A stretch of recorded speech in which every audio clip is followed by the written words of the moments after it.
Well, g'day folks. Another week in the yard. We're going to do a straight up and down cut today. 23 millimeters, no catcher. Let's get into it. But before we get into it, let's take a look at those runners and see what happened after last week's mow. So as you can see here, the runners didn't end up getting cut, and this is one of the reasons why I want that 30 cutter. So it's nice to see them growing, but it'd be better if they were growing along the ground rather than the top. And there seems to be a whole big batch of them, and it's mostly in this flat area near the fairy garden. So yeah, not quite sure why they're doing that here, but you know, it'd be nice if they got cut anyway. G'day and welcome to another video from Dave V Lawn. Well, for all my fellow Qd Bermuda lovers out there, do you have any issues with runners poking up from the ground layer and running above the leaf? If you do, let me know what you did to sort it out. The Allett just does not seem to pick those up consistently.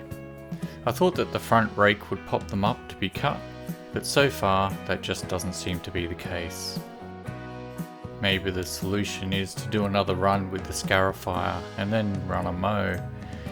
I'm not super keen on that though, but I guess it is still on the table for possible action. I've also changed the edger blade, and it is so nice to have a new blade on that thing.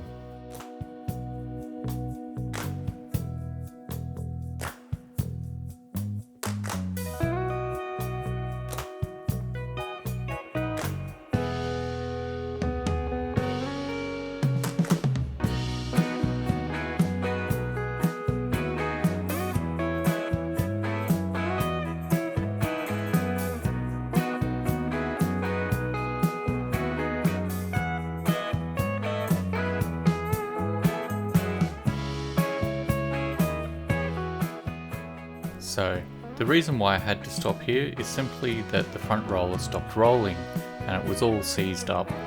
I think that might have happened because of the dew on the grass during the last mow.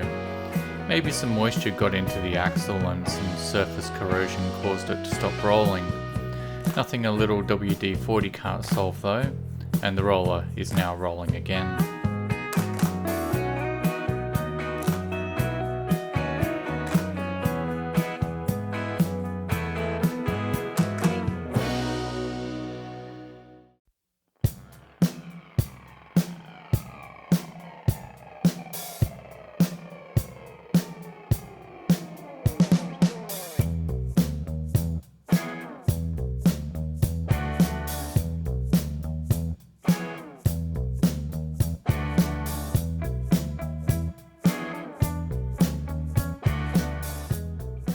So, also based on previous observations, I am really trying to be super straight and not overlap as much while I'm mowing today. I have a theory that overlapping on a slope is not helping me and can be the cause of some unnecessary scalping. Those stripes are looking pretty great though.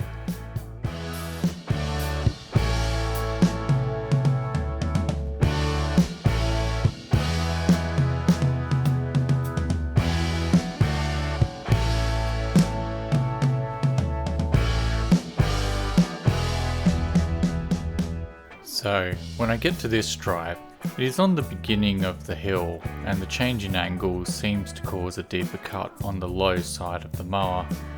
I think I'll try raising the mower height slightly for this transition and possibly the smaller section of front yard near the wooden fence.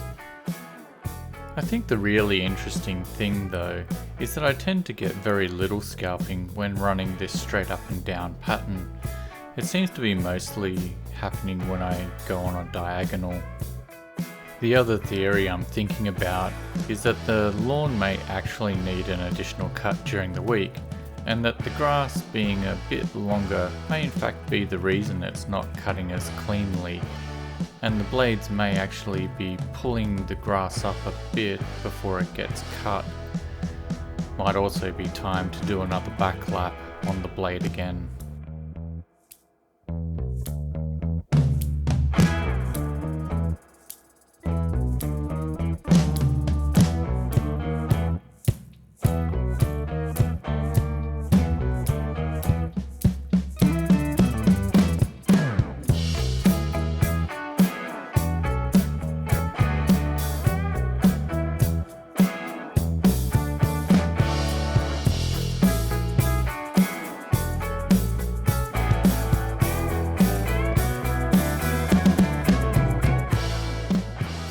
Yeah, the transition zone between curves on the hill are the problem.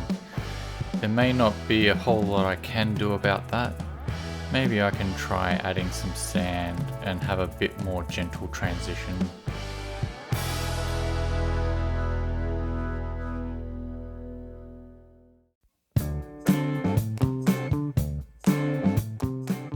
Out the front, we're going the same straight up and down pattern again, with all the trimming, edging and mowing. The Ryobi trimmer I'm using with the iDech lawn scissors is the 36 volt straight shaft model. It's not part of the multi-tool range, just a standalone tool. I initially bought the 18 volt 1 Plus version, but realised when I went to buy the rotary scissors that I made a mistake and I needed the more powerful 36 volt model. So far, those rotary scissors are about 2 years old and still performing very well. There are other makes and models of rotary scissors now, but back then it was really only iDech. But if you're interested, Makita, Milwaukee still all seem to have models of scissors available, and I'm sure that they're all great, but I am invested in Ryobi now, so I'm not planning on making any changes there. But you should definitely have a look at using a set of scissors if you have a real mower. It's been a game changer for me.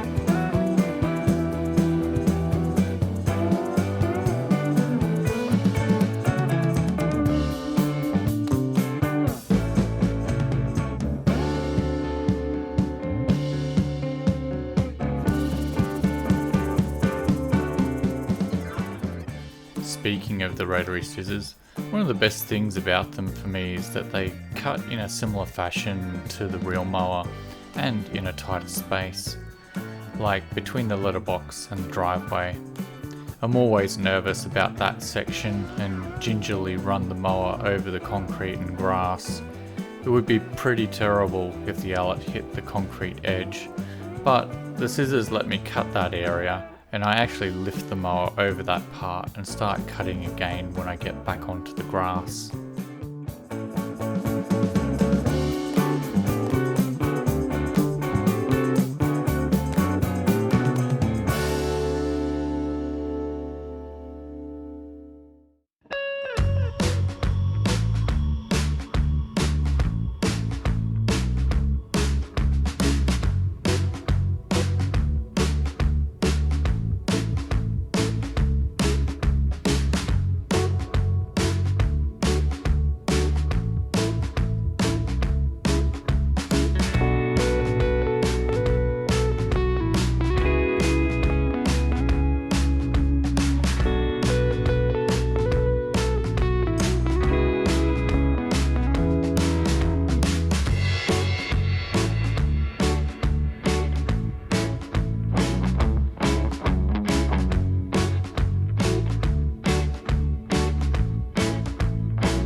It is also nice to see the stripes back in the front yard again, and much less scalping. I've noticed that the grass is definitely a bit thinner between the street and the Telstra pit, It could just be related to shade and the days getting a bit shorter, but it could also be lawn grubs. I've done another soapy water test in that area and also between the tree and the letterbox. Both areas did not have any armyworm, which, if I'm being honest, is a relief. My lawn got decimated by armyworm last year, and I'm definitely not keen to repeat that disaster. Apart from those issues though, the front yard is going okay. Next week I'm going to put out some more granular urea, and I am looking forward to a bit of a green up. And I still want the lawn growing and not slowing down too much.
That wraps up another week on the lawn.